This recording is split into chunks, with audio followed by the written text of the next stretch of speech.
ॐ नमः सिद्धेभ्यः।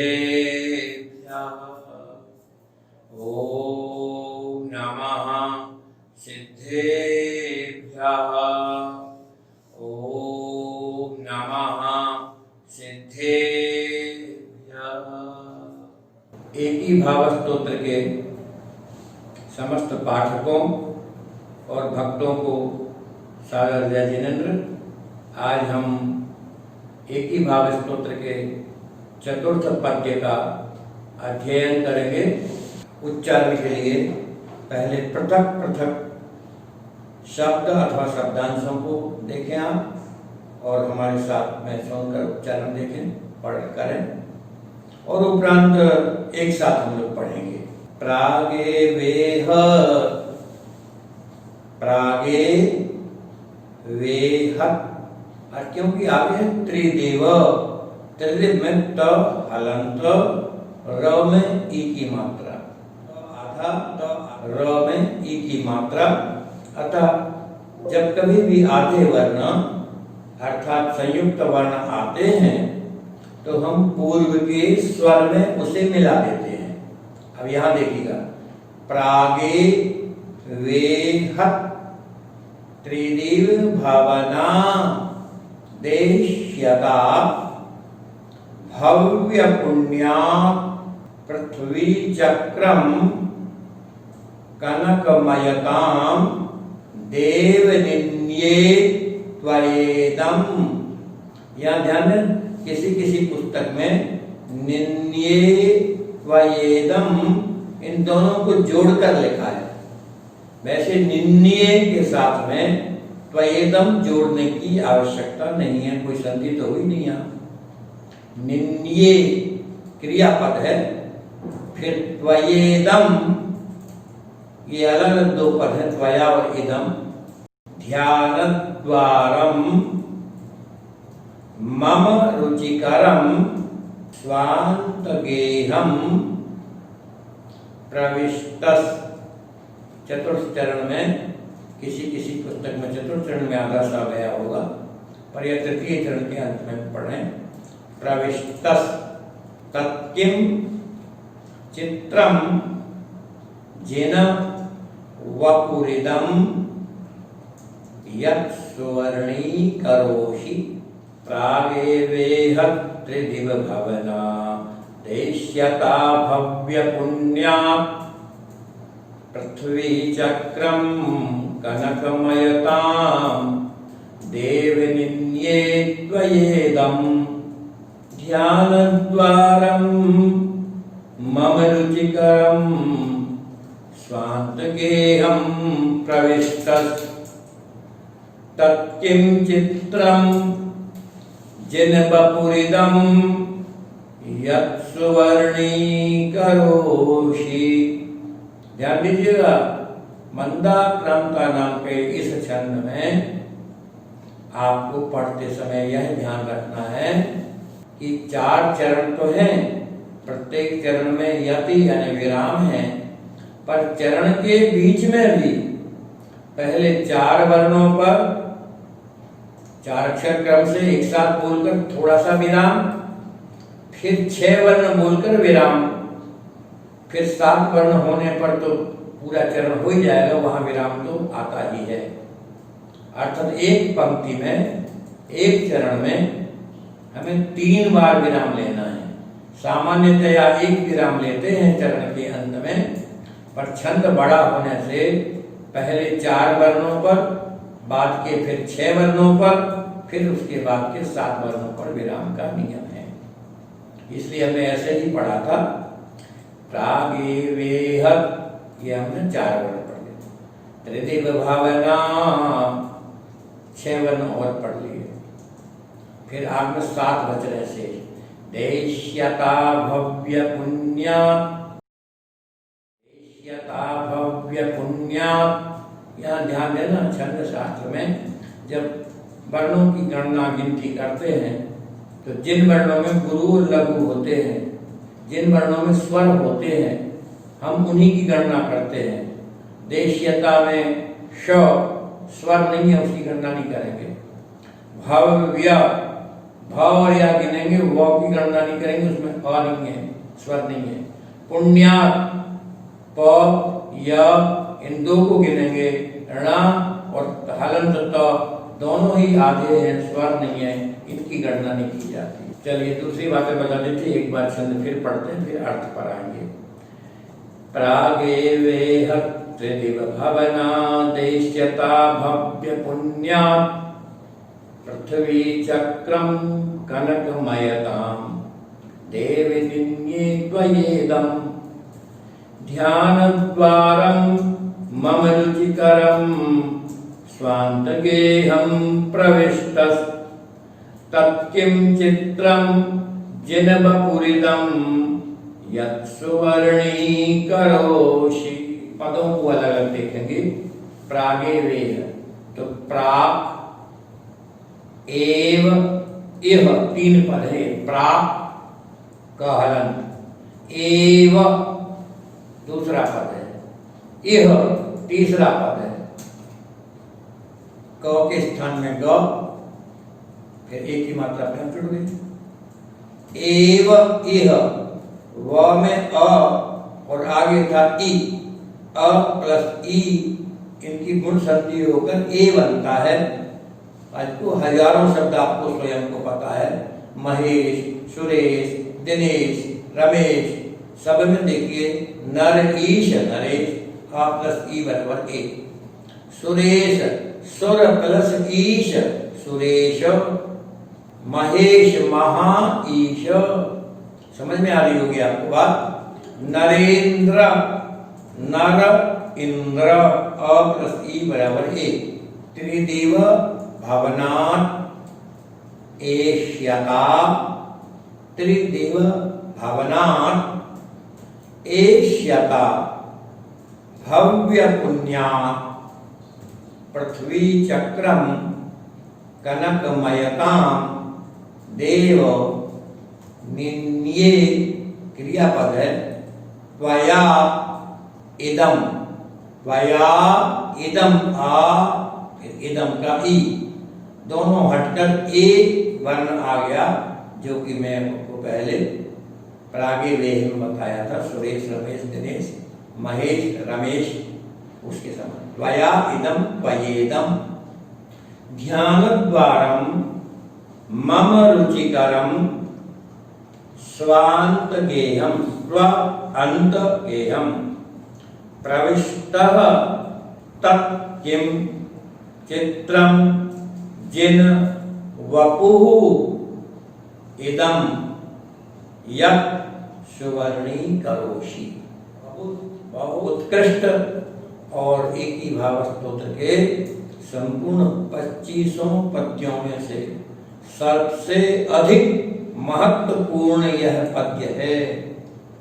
क्यों है?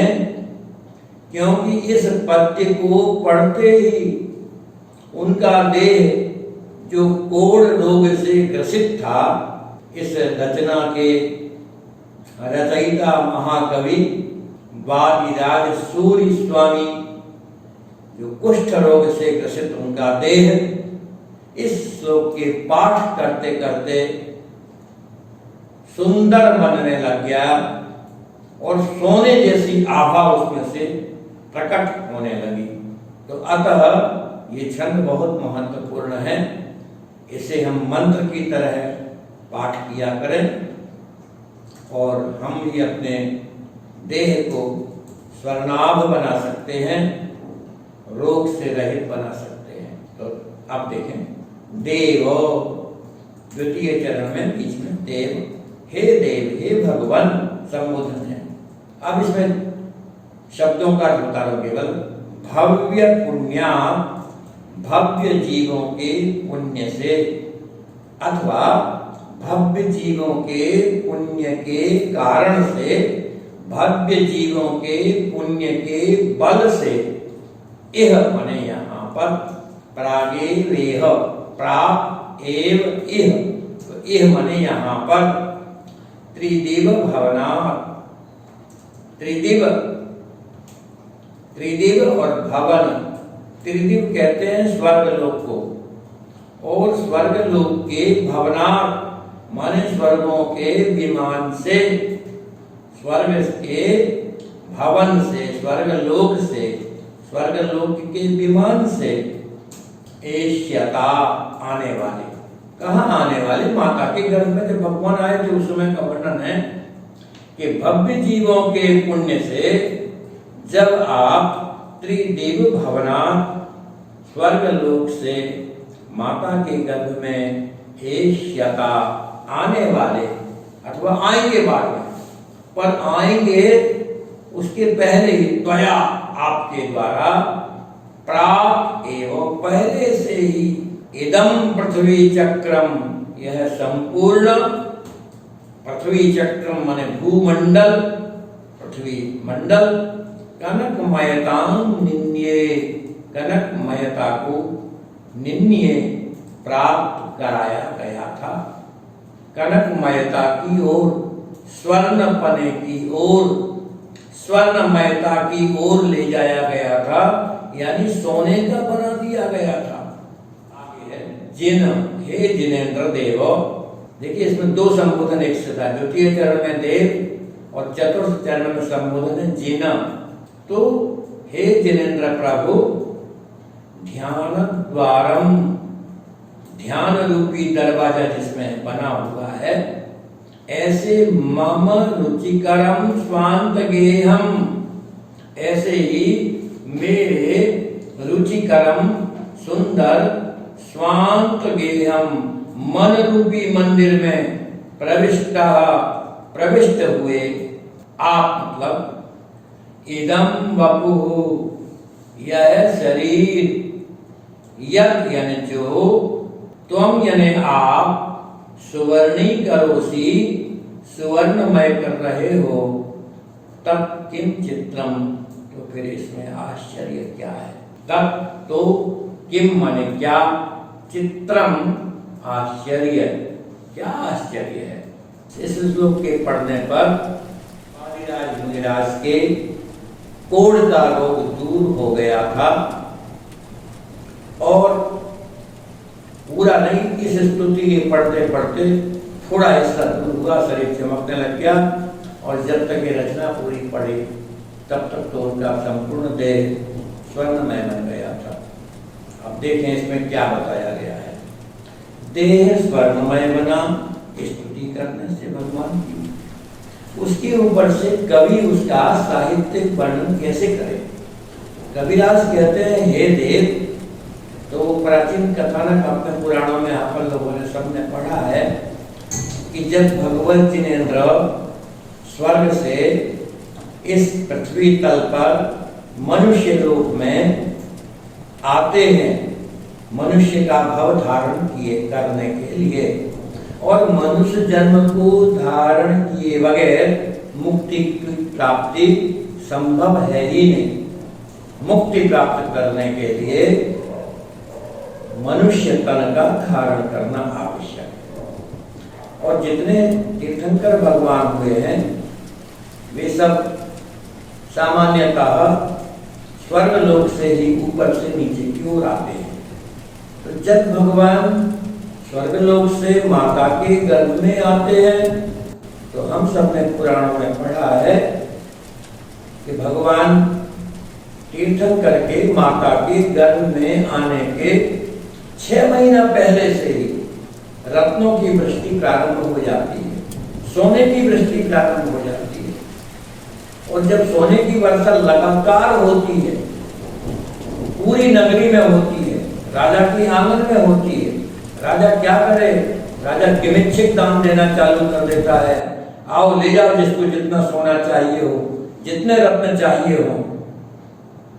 तो तीर्थंकर नाथ यहाँ आने वाले हैं, तो देवतागण इस प्रकार का प्रबंध करते हैं कि भगवान गर्भ में आवे, उसके पहले से 6 महीना पहले से चारों तरफ रत्नों की वृष्टि प्रारंभ हो जाती है, महल में और महल के चारों तरफ। तो ध्यान देने की बात यह है, आप समझें कि ये वृष्टि का क्या मतलब है। क्या ये पुराणों में जो लिखा है, कुछ आधुनिक तर्कवादी लोग ऐसा कह सकते हैं, अरे ऐसा कुछ संभव है क्या? भगवान गर्भ में आएंगे जब तो पुण्य का उदय हो, पर आने के 6 महीने पहले हम सब जानते हैं, हमने देखा होगा कि जब हमारे नगर में राष्ट्रपति महोदय आ रहे हों और यदि विदेशी कोई राष्ट्रपति आ रहा हो तो कितने दिन पहले से CID आ जाती है, कितने बार रिहर्सल चलती है, कहाँ राष्ट्रपति महोदय आएंगे, कहाँ पर खड़े होंगे, सारे रोड जितने हैं सारे रोड जो है उनके गड्ढे भर दिए जाते हैं, दोबारा पॉलिश होती है, जिस रास्ते से गुजरना होता है उस रास्ते के मकानों पर पुताई कर दी जाती है, मकान के चारों तरफ जो है बड़ी सुंदरता साज सज्जा कर दी जाती है। हमें पता है कि जब हमारे यहाँ पर कुछ समय पहले अमेरिका के राष्ट्रपति डोनाल्ड ट्रंप महोदय जब यहाँ भारत में आए तो जिस स्थान से उनकी सवारी गुजरती है उस स्थान पर, चौराहों पर, रोड पर चारों तरफ सुंदर से सुंदर व्यवस्था कर दी जाती है और पूरे नगरी को दुल्हन की तरह सजा दिया जाता है। तो ऐसे ही ये तो 3 लोग के नाथ हैं, वो तो एक देश का राष्ट्रपति था, ये भगवत जिनेंद्र 3 लोग के नाथ हैं। इंद्र, महेंद्र, चक्रवर्ती आदि सभी के चरणों में आकर नमन करते हैं। जब ये गर्भ में आते हैं भगवान तो उस पूरी नगरी को सोने का बना दिया जाता है और राजमहल में रत्नों की वृष्टि 3-3 बार होती है। तो उस घटना के ऊपर से यहाँ कहा गया है, इस श्लोक में ये बताया गया है, इस पद्य में, कि हे देव, भव्य जीवों के पुण्य से इस लोक में आप जब स्वर्ग से त्रिदिव भवना स्वर्ग लोक से माता के गर्भ में आप एष्यता आने वाले होते हैं, आते नहीं है, आने वाले होते हैं, भविष्य में आएंगे। एष्यता ई धातु में भविष्य काल का शिया प्रत्यय करके और क्षत्रि प्रत्यय वर्तमान काल में और भविष्य काल दोनों ही अर्थों में होता है। लृत लकार में भी क्षत्रि प्रत्यय और लट में भी क्षत्रि प्रत्यय, यहाँ लृत में है अतः शिया भी आया है। एष्यता भविष्य काल में आने वाले आप हैं, तो त्वया आपके पुण्य के प्रभाव से प्राग एवं पहले ही इदम पृथ्वी चक्रम यह सारा भूमंडल कनक महताम निन्ये कनक महता को प्राप्त करा दिया गया था। तो अब जब मैं आपकी स्तुति कर रहा हूं और ध्यान द्वार जिसमें बना हुआ है ऐसा यह मेरा देह है, मन रूपी मंदिर, इस मन रूपी मंदिर में ध्यान के दरवाजे से आप जब मेरे अंदर आते हैं तो यह शरीर कुष्ठ रोग से दूर होकर यदि सुवर्णमय बनता है, वहां कनकमयता लिखा था, यहाँ भी कनकमय बनता है यदि, तो तब किम चित्रम, तो फिर आश्चर्य की बात क्या है। पहले जो कहा गया था उदाहरण दे करके कि आप स्वर्गलोक से यहाँ आते हैं, कहाँ, पृथ्वी चक्र पर, पृथ्वी मंडल पर, तो यहाँ बताया गया है ध्यान रूपी दरवाजे से जब आप मेरे मन रूपी मंदिर में जब प्रविष्ट होते हैं तो यह शरीर सोने का बन गया। उनका बन चुका था। चौथा चरण जैसे उन्होंने पढ़ा और चौथे चरण की पढ़ते पढ़ते उनकी देह में चौथा पद उनका देह सोने का बनने लग गया, कोढ़ रोग थोड़ा थोड़ा कम होने लग गया और उनको अनुभूति हुई तो ये छंद उनके हृदय से प्रकट हो पड़ा। तो यहाँ पूरे प्रकार से महाकवि पूज्य आचार्य वादिराज सूरि के द्वारा यह बताया गया कि हे प्रभु, मैं जब कोढ़ रोग से ग्रसित हो गया और मेरा सारा शरीर कोढ़ से गल रहा था, तब मैंने एक ही भाव स्तोत्र की रचना करके जैसे इसे पढ़ना प्रारंभ किया, मेरे कोढ़ रोग कम होने लग गया। तब उन्होंने ये श्लोक बनाया और बताया कि आपकी स्तुति करने से ध्यान रूपी द्वार के द्वारा आप मेरे मन रूपी मंदिर में प्रविष्ट हुए और जैसे प्रविष्ट आप हो गए तो मेरा कोढ़ रोग धीरे धीरे झड़ने लग गया, खत्म होने लग गया। तब उस पर से उन्होंने कहा, अरे प्रभु, इसमें कोई बड़ी बात नहीं। देखो हम लोग तो बोलते अरे क्या आश्चर्य, क्या आश्चर्य है। भगवान की भक्ति करी और देह सोने जैसी बन गई।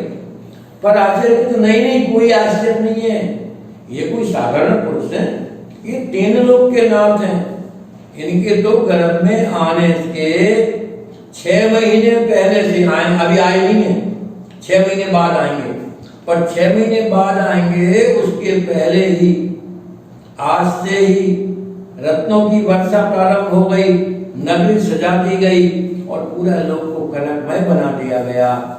तो अब यदि मैं आपकी भक्ति करते हुए और मेरे ध्यान से आप मेरे हृदय रूपी मंदिर में प्रवेश करते हैं और मेरा कुष्ठ रोग दूर होता है, तो हे प्रभु कोई बहुत बड़े आश्चर्य की बात नहीं है। आप जैसे महापुरुषों के लिए तो ये बहुत सरल सा काम है, बहुत छोटा सा काम है।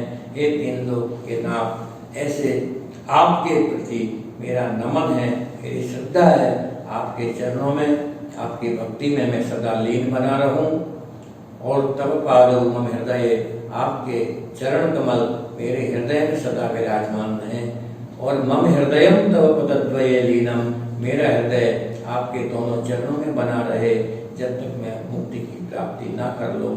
इस प्रकार ऐसी भक्ति भावना के द्वारा हमारे सारे रोग भय मरीची उपद्रव हैं, ईति भीति सब कुछ नष्ट हो जाता है और विश्व की सारी व्याधियां शमन को प्राप्त हो, जगत का कल्याण हो। इसी मंगल भावना के साथ जो है बोलिए परम पूज्य मुनिराज श्री बालीराज स्वामी की जय, एक ही भाव स्तोत्र की जय। आप सबको जय जिनेन्द्र। अब आगामी कक्षा पंचम छंद की बात में करेंगे। धन्यवाद।